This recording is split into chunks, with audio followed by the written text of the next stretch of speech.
ಗ್ರಾಮಾಂತರ ಜಿಲ್ಲೆಯ ದೇವನಹಳ್ಳಿ ತಾಲೂಕು ಚನ್ನರಾಯಪಟ್ಟಣ ಹೋಬಳಿಯ 13 ಗ್ರಾಮಗಳ ಸುಮಾರು 1777 ಎಕರೆ ಭೂಮಿ ಪೂರ್ಣ ಸ್ವಾಧೀನದಿಂದ ಕೈಬಿಡಬೇಕು ಎಂದು ಒತ್ತಾಯಿಸಿ ಕರ್ನಾಟಕ ದಲಿತ ಸಂಘರ್ಷ ಸಮಿತಿ ಹಾಗೂ ಸಂಯುಕ್ತ ಹೋರಾಟ ಸಮಿತಿ ಕರ್ನಾಟಕ ಜಂಟಿಯಾಗಿ ನಗರದ ಡಾಕ್ಟರ್ ಬಿ.ಆರ್. ಅಂಬೇಡ್ಕರ್ ವೃತ್ತದಲ್ಲಿ ಬೃಹತ್ ಪ್ರತಿಭಟನೆ ನಡೆಸಲಾಯಿತು. ಈ ಸಂದರ್ಭದಲ್ಲಿ ರಾಜ್ಯ ಪ್ರಧಾನ ಸಂಚಾಲಕರಾದ ಮಾವಳ್ಳಿ ಶಂಕರ್ ಮಾತನಾಡಿ, ಸುಮಾರು 1195 ದಿನಗಳಿಂದ ಬಲವಂತದ ಭೂ ಸ್ವಾಧೀನ ವಿರೋಧಿಸಿ ರೈತರು ನಡೆಸುತ್ತಿರುವ ಹೋರಾಟ ಅಂತಿಮ ಹಂತ ತಲುಪಿದ್ದು, ರೈತರ ತೀರ್ಪು ಕೈಗೊಳ್ಳಲು ಶೀಘ್ರ ಮಧ್ಯ ಪ್ರವೇಶಿಸುವಂತೆ ದೆಹಲಿಯ ಕಾಂಗ್ರೆಸ್ ವರಿಷ್ಠರಿಗೆ ಆಗ್ರಹಿಸಿವೆ.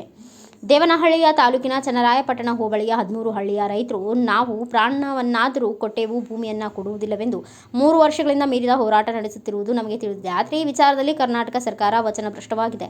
2.5 ವರ್ಷಗಳ ಅವಧಿ ಮುಗಿದರೂ ಸರ್ಕಾರ ಗಮನ ಹರಿಸದೆ ಕೊಟ್ಟಿರುವ ವಚನ ಪಾಲಿಸುತ್ತಿಲ್ಲ. ಹೀಗಾಗಿ ಅಹಿಂದ ಪರ ಮುಖ್ಯಮಂತ್ರಿಗಳು ಕೂಲಂಕುಷವಾಗಿ ಪರಿಗಣಿಸಿ ರೈತರ ಭೂಮಿಯನ್ನ ರೈತರಿಗೆ ಹಸ್ತಾಂತರಿಸಬೇಕು. ಇಲ್ಲವಾದಲ್ಲಿ ರೈತರ ಪರವಾಗಿ ಭೂಮಿ ಹೋರಾಟವನ್ನು ರಾಜ್ಯದಾದ್ಯಂತ ಹಮ್ಮಿಕೊಳ್ಳಲಾಗುವುದು ಎಂದು ಎಚ್ಚರಿಸಿದರು.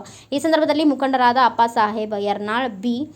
ಭಗವಾನ್ ರೆಡ್ಡಿ ಮಾತನಾಡಿದರು. ಬೆಳಗಾವಿ ವಿಭಾಗೀಯ ಸಂಚಾಲಕರಾದ ಸಂಜು ವೈ ಕಂಬಾಗಿ, ಜಿಲ್ಲಾ ಸಂಚಾಲಕರಾದ ಶಿವು ಮೇಲಿನಮನಿ, ಮಹಿಳಾ ಒಕ್ಕೂಟದ ಸಂಚಾಲಕಿ ಸವಿತಾ ವಗ್ಗರ್, ಸುನಂದಾ ದೊಡ್ಮನಿ, ಯಲ್ಲಪ್ಪ ಕಾಂಬ್ಳೆ, ಸಂತೋಷ್ ಭಾಸ್ಕರ್, ನಕುಷಾ ಕಾಂಬ್ಳೆ ಸೇರಿದಂತೆ ಇನ್ನೂ ಅನೇಕರು ಉಪಸ್ಥಿತರಿದ್ದರು.